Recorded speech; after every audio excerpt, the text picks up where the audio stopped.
How to fix Hollow Knight Silksong crashing on Steam or keeps crashing on Steam. So first you want to go to the library and right click on the game, open up the properties window, and then in the general tab under launch options, you want to type -dx11, or you can try -d3b11 if this does not work for you, but usually -dx11 should work.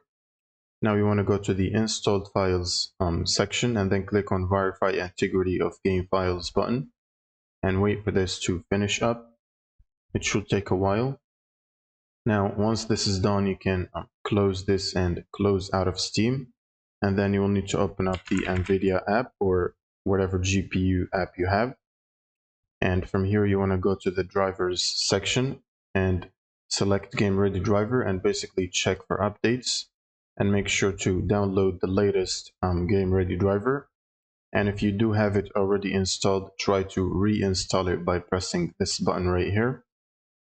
And the next step is to open up your browser and search for redist like this, which is short for redistributables, and then click on the first link, which takes you to a Microsoft website. Now scroll down to this table right here and make sure to download the 86 version and the 64 version, which should basically download an installer that you can run to install these redistributables.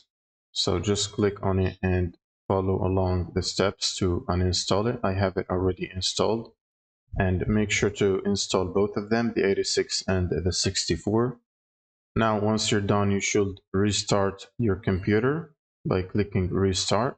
And after restarting your computer, you should open up Steam as administrator before launching the game. Right click on Steam and click on run as admin. And now you should simply launch Hollow Knight Silksong, and that should fix the crashing issue. Thank you guys for watching and subscribe.